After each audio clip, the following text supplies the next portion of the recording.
வணக்கம். அதிர்ஷ்டம் தரும் யோகம் அன்பர்களுக்கு அன்பு சார்ந்த வணக்கம். நம்ம இந்த தொகுப்பில் மாசி மாத பலன்களும் அதோட சுக்கிரனுடைய வக்ர பயிற்சி பலனையும் பார்த்து கொண்டு வருகின்றோம். இன்னைக்கு பார்க்க போகிற ராசி உங்கள் ராசி ரிஷபராசி நேயர்களே. இந்த ரிஷபராசி நேயர்களுக்கு மாசி மாத பலன்களும் சுக்கிரனுடைய வக்ர பயிற்சி பலனும் எப்படி சாதகமாக இருக்குதா, பாதகமாக இருக்குதா, ஏற்றமா மாற்றமானு பார்ப்போம். பொதுவாக சிவராசி நேயர்களை பொறுத்த வரைக்கும் பார்த்திங்கன்னா, இது காலதேவன் வீட்டில் 2ஆம் இடத்தை குறிக்கும். இந்த 2ஆம் வீடு சுக்கிரன் ஆட்சி பெற்று சந்திரன் உச்சம் உள்ள வீடு. அப்படி 2 பெண் கிரகங்களும் இங்கே வகிக்கிறது. அதனால் சிவராசிக்காரனை பொறுத்த வரைக்கும் பார்த்திங்கன்னா, சுறுசுறுப்பும் இருக்கும், அதே லெவலுக்கு சோம்பேறித்தனமும் இருக்கும். சுகவாசியாக இருக்கக்கூடியவங்க, சுவையான உணவுகளை சாப்பிடக்கூடியவங்க, நீட்டாக போகணும், நீட்டாக வரணும், அழகை ரொம்ப விரும்பக்கூடியவங்க இந்த ரிஷபராசிக்காரங்க. இந்த அண்ணன் நடை மெல்ல நடைபாங்கள்ல, அந்த மாதிரி அமைப்பு உங்கள்கிட்ட இருக்கும். எப்போதுமே லாப நோக்கத்தோடு இருக்கக்கூடியவங்க நீங்கள். அதிகமாக காம சிந்தனையும் உணர்ச்சி வசம் அதிகமாக உங்களுக்கு இருக்கும். உணர்ச்சிக்கு வசப்பட்டவர்கள் நீங்கள். இந்த கண்டதும் காதல்பாங்கள்ல, யாரை பார்த்தாலும் அந்த உணர்வு உங்களுக்கு வேலை செய்யும். ஏன் அப்படின்னா, மனோகாரகனுடைய சந்திரன் உச்சம் பெறுவதனாலையும் சுக்கிரன் ஆட்சி பெறுவதனாலையும் உங்களுக்கு அது கிடைக்கும். இப்படிப்பட்ட ராசிக்காரங்களுக்கு என்னையா செய்ய போகுது அப்படின்னு கேட்பீங்க. உங்கள் ராசியில் தாங்க யார் இருக்காருன்னா குரு பகவான் உட்காந்துருக்காருங்க. உங்கள் ராசி நாயகன் சுக்கிரன் எங்கே இருக்காருன்னு பார்த்தா இப்போ மீனத்தை உட்காந்துட்டார், உச்சம் பெற்றிருக்காரு. அப்போ வலுவாக இருக்குமா வலுவு இருக்காதுன்னு பார்த்தீங்கன்னா, கண்டிப்பான முறை வலுவு இருக்கத்தான் செய்யும். என்ன வலு உடனே வேலை செய்யாது, கொஞ்சம் கொஞ்சமாக வேலை செய்யும். இந்த வலு குருவும் சுக்கிரனும் பரிவர்த்தனை யோகம் பண்ணியிருக்காங்க. அதாவது உன் வீட்டில் நான் இரு, உன் வீட்டில் நீ இரு, என் வீட்டில் நான் இருக்கேன். அதாவது என் வீட்டில் நீ இரு, உன் வீட்டில் நான் இருக்கேன், அந்த மாதிரி வச்சுக்கங்களேன்.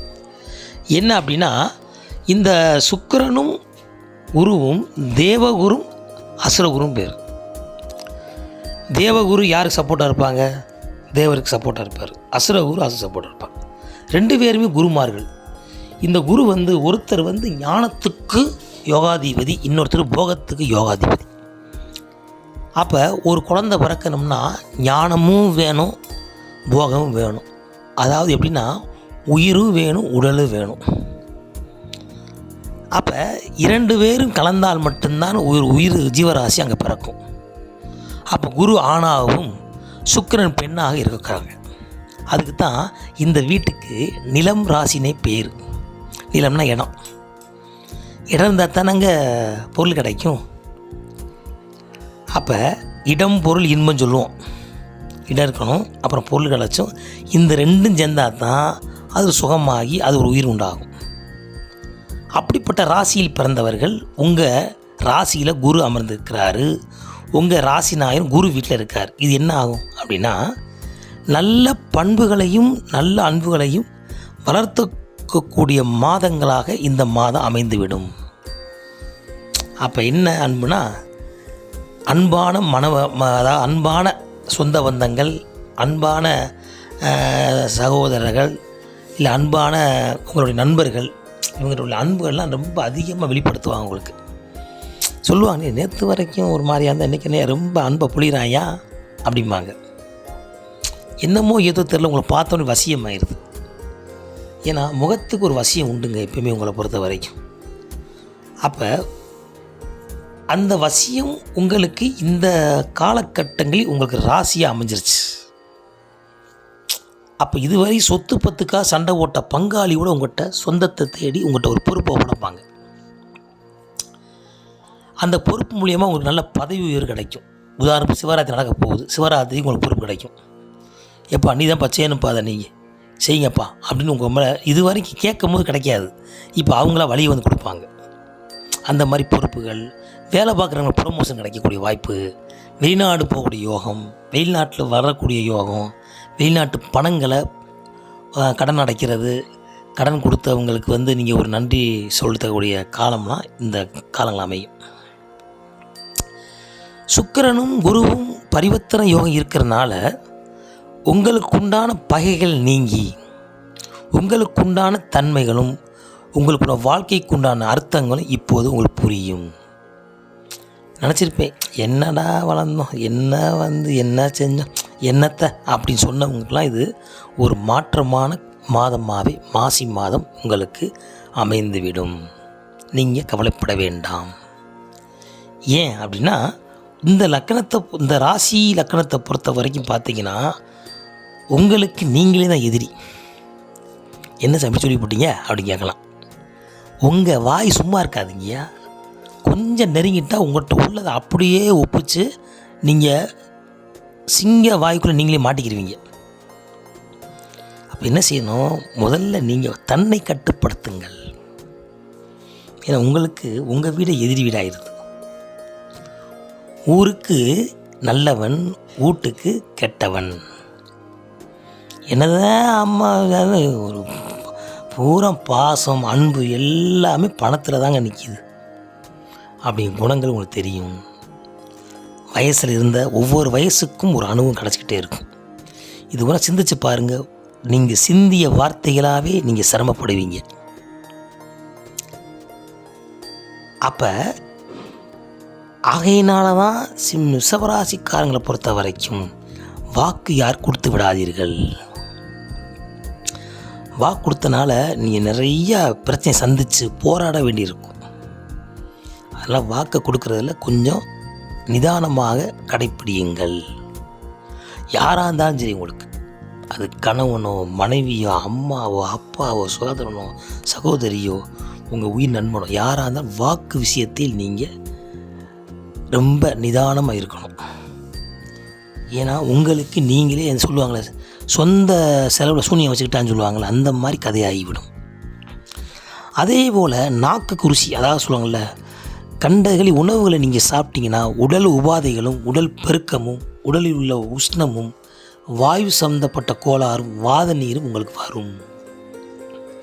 ஏன்னா குரு உட்காந்து அந்த மாதிரி சில செயலை பண்ணுவார். அவர் பணம் ஒரு பக்கம் சம்பாத்தியம் பண்ணாலும் வருமானம் ஒருக்கம் வந்தாலும் சாப்பிட்ணும்லங்க. அப்படிங்கப்போ என்ன ஆகும், உடல் ஒத்துக்கணும்ல. நல்லா சாப்பிடணும் ஆசையாக இருக்கும். 2 இட்லியுமே உள்ள வாங்காது. எப்படி ஒரு காலத்து நல்லா சாப்பிட்டோம், இந்த காலத்தை பார்த்து சாப்பிடும்போது நல்லா சாப்பிடணும் ஆசையாக உட்காருவோம், கடையில் போய் உட்காருவோம். 2 நிமிஷம் வாய் நிமிஷம் போதுமையா அப்படின்றோம். என்ன காரணம்? ஆசை இருக்குது, ஆனால் உடம்பு ஒத்துழைக்க மாட்டேங்குதே. அப்போ என்ன காரணம்? உங்களுடைய மனம்தான் உங்களுடைய எண்ணமாக அமைந்து விடுகிறது. மனதை ஒருவன் கட்டுப்படுத்தி இருந்தால் உங்கள் உடல் உங்கள் கட்டுக்கோப்பில் இருக்கும். அப்படிப்பட்ட ராசி நீங்கள். சரி, இந்த மாசி மாதத்து என்னையா செய்ய போகுது அப்படின்னா, சனி பகவானும் சுக்கிர பகவானும் ஒரே நட்சத்திர சாரத்திலிருந்து ட்ராவல் பண்ண போகிறாங்க. இவரும் மீனராசிக்குள்ளே எடுத்து வைக்க போகிறாரு. அவர் அங்கே உச்சம் பெறுறார். எனக்கு உச்சம் பெற்று உட்காந்துட்டார். இனி வர காலம் வசந்த காலம்தான் உங்களுக்கு. நேற்று வரைக்கும் எப்படி இருந்தீங்களோ இல்லையோ, இனி மாசி மாதம் உங்கள் ராசியான மாதமே சொல்லலாம். ஏன்னா இது கும்ப மாதம் சொல்லுவாங்க. இந்த மாசி மாதம் உங்களுக்கு சாதகமாக எல்லாமே அமையும். எப்போ இருந்துன்னா, சிவராத்திரி கழித்து உங்களுக்கு ஒரு நல்ல மாற்றமும் ஏற்றமும், ஒரு திருமணமாக கூட திடீர்னு ஒரு திருமண பாக்கியம். அதாவது நீங்கள் பார்த்துக்கிட்டு இருப்பீங்க, ஒரு சந்தர்ப்பத்துக்கு எங்கேயோ ஒருத்தர் போயிருப்பீங்க, அங்கே பார்ப்பீங்க, அங்கே பார்த்து பேசி அப்படியே முடிஞ்சு ஒரு 30 நாள்லேயே 1 மாதத்துலேயே வையாக ஆரம்பிச்சிடும். அப்படிப்பட்ட காலங்களாகவும் இந்த ரிஷபராசி நேயர்களுக்கு இந்த குருவோட அனுக்கிரகமும் சுக்கிரனோட அனுக்கிரகமும் இருக்குது. ஏன்னா குரு ஒரு வீட்டில் இருந்தாருன்னா முதல்ல சிரமப்படுத்துவார், ஆனால் போகும்போது நல்லா நினைச்சிட்டு போயிடுவார். ரிஷபராசிக்காரங்களுக்கு ஆரம்பத்தில் கொஞ்சம் சிரமமாக தான் இருந்தது, இல்லைன்னு சொல்லலை. ஆனால் போகும்போது இன்னும் ஒரு 3 மாதம் பரட்டுவார் அவர். அப்போ என்ன செய்வார், குரு ஒரு மாணவன் பாடம் எடுக்கிறாரு, எடுக்கும் போது கல்லாக தான் இருக்கும், கடைசியில் கல்கண்டாக இருக்கும். முதல் மெல்ல சொன்னால் மெல்ல மாட்டேன்ட்டு, இப்போ மென்னா இனிப்பால் இருக்குது. கண்ணை முடிக்கிட்டு கல் தான் நினச்சேன். கல் அது கல்கண்டு நினச்சா கல்கண்டு. அந்த கல்கண்டு வரக்கூடிய மாதமே இந்த மாதம் மாசி, பங்குனி, சித்திரை, வைகாசி. இந்த வைகாசிக்குள்ளே உங்களுக்கு சுப நிகழ்ச்சிகள், சுப விரயங்கள், இடம் மாற்றங்கள், வீடு மாற்றங்கள், இடம் வாங்கிறது, இடத்த விற்கிறது, பங்காளி சொத்து பிரச்சனை நீங்குவது, இது வரைக்கும் கோர்ட்டில் போட்ட கேஸை பூரா உங்களுக்கு வாபஸ் ஆகி உங்களுக்கு சாதகமான தீர்ப்பு அமைகிறது. இது ஃபுல்லாகவே அமையும். சொல்லுவாங்கள்ல, சண்டைக்காரங்கால விழுவா, சாட்சிக்காரங்கால்வா. சண்டைக்காரங்கால்வா நல்லது, சாட்சிக்காரங்க காலை வாரி விட்டுருவான். அப்போ உங்கள் பகையையும் வெல்லும். இந்த குருவும் சுக்க பரிவர்த்தனை பகையை கூட வெல்லுமா. அப்போ பங்காளி பகை நீங்கும்.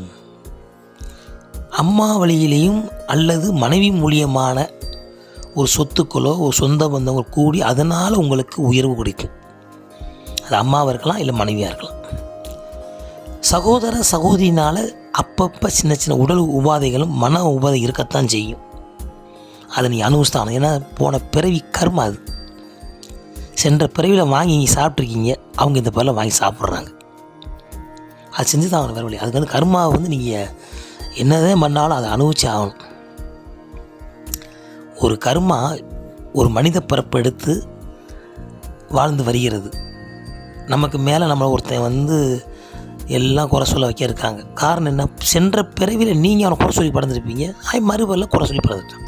இதுதான் ஒரு மனிதன் கர்மாவை நினைத்து அது மீளணும்னா சிந்தித்து ஒவ்வொரு இடங்களும் செயல்பட்டினால், யாரையும் எதிர்க்காமல் யாரையும் அதிகம் துன்பப்படுத்தாமல் இருந்தினாலே கர்மா பலன் சீக்கிரம் அனுபவித்து சீக்கிரம் வெளியே வந்துடுவீங்க. எதிர்த்திங்கன்னா கர்ம அரசிய ஆரம்பிச்சிடும். அப்போ எல்லா நன்மைக்கையும் சொன்னாங்க அந்த காலத்து பெரியவங்க. எல்லா நன்மைக்கே தான் ஐயா. கீழே விழுந்து மண்டை உடஞ்சிரும். என்ன? எல்லா நன்மைக்கே. கை ஒடிஞ்சிடும். எல்லா நன்மைக்கு இப்படியே சொல்லிட்டே இருந்தாராம். அப்படி சொன்னனால அவருக்கு மறுபிறவி இல்லாமல் அவருக்கு முக்தி நலம் கிடச்சது. ஏன்? எல்லா நன்மைக்கும் ஒத்துக்கிட்டான் ஐயா. எதுவும் பாவம் பண்ணல, பாவத்தை செஞ்சாலும் நன்மைக்குன்ட்டான், எதுனாலும் நன்மைக்குன்ட்டான், முடிஞ்சு போச்சு. அப்போ அங்கே இடத்துல கர்மா வேலை செய்யாது. கர்மா அவனை பார்த்து பயப்படும். அப்படி நீங்கள் எல்லா நன்மைக்கே என்று உங்களுடைய வேலையை மட்டும் பார்த்தீங்கன்னா உங்களுக்கு உண்டான சுக்கிரன் உங்கள் கதாநாயகன் குரு வீட்டிலேருந்து 11ஆம் இடம். எப்படி உங்களுக்கு பார்த்தீங்கன்னா 12ஆம் இடம் செவ்வாய், 11ஆம் இடம் குரு வீடு. அப்போ குருவால் நல்லா பக்குவமான ஆன்மாவாக பெற போகிறீங்க. அப்போ ஞான குழந்தை இல்லா குழந்தை வரக்கூடிய யோகங்கள் உண்டு. குழந்தையினால யோகம் உண்டு. குழந்தை இல்லாத குழந்தை பிறக்கும். குழந்தை இருக்கிற இல்லையா, குழந்தையினால யோகம். ஏன்?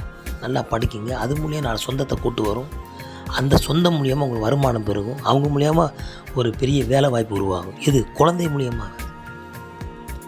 அப்போ லாப நோக்கத்தில் இருக்கக்கூடியவங்களுக்கு, ரிஷபராசிக்காரர்களுக்கு சுக்கிரனுடைய கதாநாயகன் சுக்கிரன், அவனாலேயே நீங்கள் மிகப்பெரிய அதிர்ஷ்டசாலியாக இருக்க போகிறீங்க. இந்த மாசி மாதத்துலேருந்து உங்களுக்கு திருமண பாக்கியம் இருந்தால் திருமணமாகும். படிக்கக்கூடியவங்க, 10th படிக்கிறவங்க, +2 படிக்கிறவங்களாம் நல்லா இரவில் முழித்து படிப்பவர்களுக்கு அந்த எழுத்துடைய தன்மை உங்களுக்கு பதிஞ்சிடும். அதுதான் சொல்லுவாங்க, நீங்கள் படிக்கிறது எழுதி பாருங்கள். எழுத தான் அந்த எழுத்து உங்கள் உடம்புல பதிஞ்சு அது மூளையில் ரெக்கார்டாகி நாளைக்கு எழுத ஈஸியாக வந்துடும். அதான் எழுத்தை அறிவித்தவன் இறைவன் ஆவான்பாங்க. எவ்வளோ படித்தாலும் எழுதி வைங்க. எழுதி வச்சா தான் உங்களுக்கு எழுத தான் அந்த மனசில் பதியும். ஏன் பரீட்சை எழுத சொல்கிறாங்க? எல்லார்ட்டுமே நம்ம நேரில் கேள்வி பதில் சொல்லியே மார்க் போட்டுடலாமே. ஏன் பரீட்சை வச்சாங்க? எழுத்தை தான் உங்களை பார்ப்பாங்க. அதான் தலையெழுத்து. உங்கள் கையெழுத்து, உங்கள் தலையெழுத்து. அப்போ எழுத்தை எந்த அளவுக்கு நீங்கள் சுவாசிக்கிறீங்களோ அந்த எழுத்தே உங்களுக்கு மிகப்பெரிய வெற்றியை கொடுக்க போகுது. அப்போ எதையும் எழுதி வைத்து படியுங்கள் மாணவ செல்வங்களே. அடுத்து ஒரு 40-50 வயசு மேலே ஆகிப்போச்சு. வயசாக நாங்கள் என்ன செய்ய போகிறோம்? ஒன்றும் இல்லை. இருக்கிறத பேராசைப்படாமல் கஞ்சியோ கூழோ இருக்கிறத வச்சு சந்தோஷமாக சாப்பிட்டு ஓரமாக உட்காந்துருங்க. உங்களுக்கு எந்த தொல்லையும் கிடையாது. வயசான காலத்தில் அங்கே போனீங்கன்னு நினைக்காதீங்க. உடலை பாருங்கள், உங்களுடைய குடும்பத்தை மட்டும் பார்த்து இருக்கிற சோழியை பூரா எடுத்து போட்டுக்கிட்டு பெருமைக்கு சரின்னு சொல்லி உங்கள் உடம்பை நீங்களே புண்ணாக்கி விடாதீங்க. அதில் நீங்கள் கவனமாக இருங்க.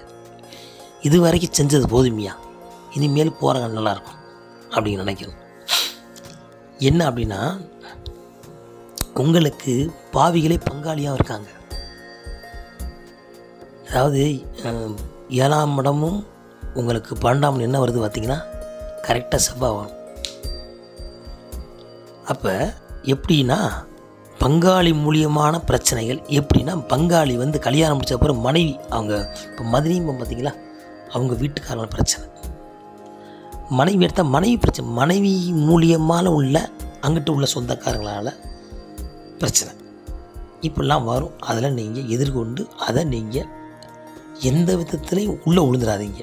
சொல்லுவாங்களே, மகாபாரதத்தில் துரியோதனன் தன்னை வாயாலே வாங்கி கட்டின மாதிரி எதையுமே நீங்களும் முந்தி செஞ்சு கடைசியில் நீங்கள் மாட்டிக்கிறாதீங்க. எது நடக்குமோ அது நடந்தே எழுதப்பட்ட விதி. இதுதான் நடக்குமோ நம்ம தீர்மானம். நம்ம என்ன தான் பிளான் பண்ணாலும் அதில் ஒரு துளி நம்மளுக்கு பிளான் கிடையாது. எல்லாமே கதை, திரைக்கதை, வசனம், டைரக்ஷன் எழுதி வச்சாச்சு. அது மாதிரி தான் ஓடிக்கிட்டு இருக்கு. நீங்கள் எத்தனை மணிக்கு பிறக்கணும், எத்தனை மணிக்கு சாப்பிடணும், எத்தனை தண்ணி குடிக்கணும், எங்கே நடக்கணும், எங்கே போகணும், எல்லாம் ரெக்கார்டு. அதுபடி நடந்தே ஒரு வினாடி கூட மாறாது. இந்த பதிவை கேட்குறவங்க கூட, இந்த பதிவை கேட்குறவங்க தான் கேட்க முடியும், எல்லோரும் கேட்க முடியாது. அது கூட கர்ம பலன் தான் தான் கேட்க முடியும். எத்தனையோ யூடியூப் பார்க்குறோம், சேனல் பார்க்குறோம், நல்ல பதிவுகள், நல்ல எண்ணங்கள் அது இருக்கும் போது தான் இந்த பதிவு உங்களுக்கு தென்பட்டு நீங்கள் அதை பார்த்து அதுக்கு தகுந்த பலனை நீங்கள் அடைவீங்க.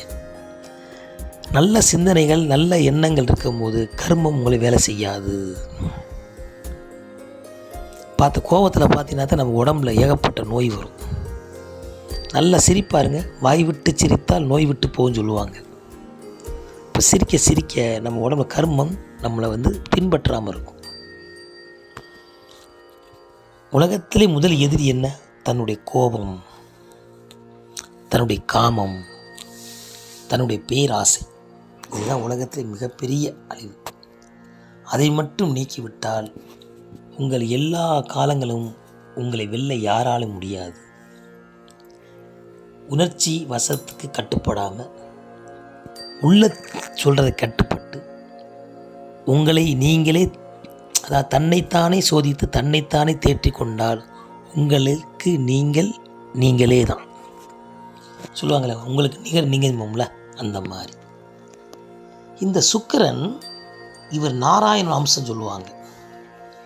நாராயணன் பார்த்திங்கன்னா அவர் நின்ற கோலம், அமர்ந்த கோலம், சயன கோலம், 3 கோலத்தில் இருப்பார். அவர் தான் எடுத்தார். ஒவ்வொரு காலங்களையும், ஒவ்வொரு நேரங்களையும், ஒவ்வொரு யுகத்திலையும் அவதாரம் எடுத்து எடுத்து எடுத்து நம்மளுக்காகவே இப்படி தான் வாழணும், இப்படி தான் வாழக்கூடாது அப்படிங்கெல்லாம் கற்றுக் கொடுத்தவர் யார்? சுக்கிரன். அந்த அம்சத்தில் இருந்தவர் நாராயணன். காக்கும் கடவுள் கலியுகத்திலே வந்து நமக்காக அவதாரத்தை எடுத்து நமக்கெல்லாம் போதிச்சு போயிருக்கிறார். அந்த போதனையை சிவராசிக்காரங்கள் செவிசாய்த்து கேட்கணும். உங்களுக்கு தான் மெஸ், நீங்கள் தான் தாய். சிவலக்கணம், சிவராசிக்காரர், சுக்கிரன் தான் மெயின். அப்போ பல வேஷங்களை போட்டாலும் உங்களுடைய சிந்தனைகள் என்றுமே தர்ம வழியில் மட்டும் இருக்க வேண்டும், அறவழியில் இருக்க வேண்டும், அளவோடு இருக்க வேண்டும். இருந்தால் உங்களுக்கு நிகர் யாருமே இல்லை.